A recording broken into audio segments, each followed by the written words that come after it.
Detective Inspector Henrik Jungersen squinted through his shades at the divers bobbing up and down in the harbour like seals.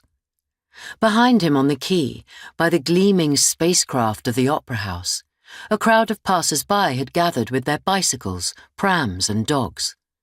They were held back by a handful of uniforms, but unwavering in their determination to see what was going on. The many police cars suggested it was nothing good. Henrik had rolled up the sleeves of his white shirt, but still the fabric clung damply to his back. The sun was beating down on his shaved head without mercy. "Get on with it," he said under his breath, as the divers finished placing the body in a bag. He knew this meant the remains were falling apart.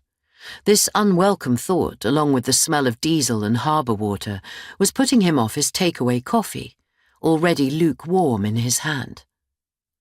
A couple of officers made a poor job of pulling the bag inside the dinghy. It took a third man to complete the mission, the uneven weight distribution threatening for a moment to capsize the vessel. The dead were heavy, especially those with watery graves. The audience behind him, holding up their phones to film every bit of the action, knew nothing about such things, nor how difficult it was going to be to disentangle the mess that had brought the victim to this sordid end. Who was he? Not some poor bloke who had drunk one too many in the interval of La Traviata, that much was clear. The fact that his head was missing was a major clue. The sooner they had the body away to forensics and the crowd dispersed, the better. Henrik was conscious of the empty space to his left on the cobbled quay. Having dithered for weeks, Detective Sergeant Lisbeth Kvist, one of his 2 trusted wingmen, had finally accepted a move into a bigger job in organised crime, courtesy of Henrik's boss, Superintendent Jens Weiss. Why had the arsehole done it? To show he could. To gain Lisbeth's eternal gratitude. To undermine Henrik by picking his team apart. "You'll regret it," he had told Lisbeth.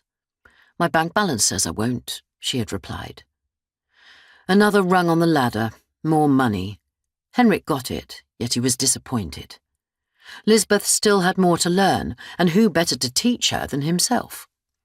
Besides, though there were plenty of others to pick from in his team, Henrik couldn't be asked to get to know someone new.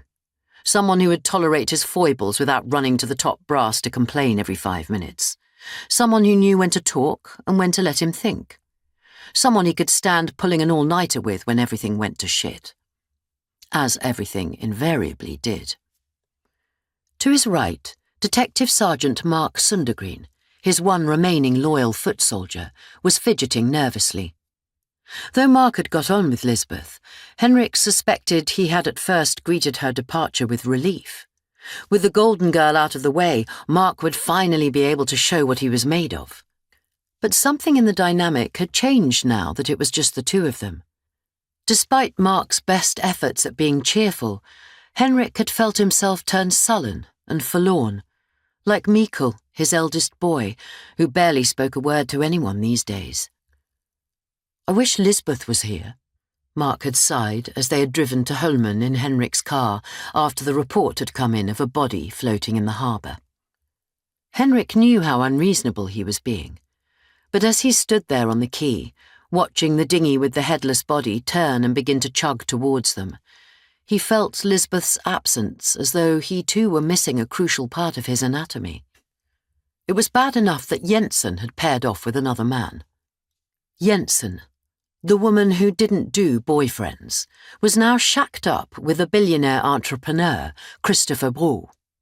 She hadn't spent the night in her Christianshavn flat for ages. He shouldn't know that, but he did. He told himself it wasn't stalking, but making sure she was safe.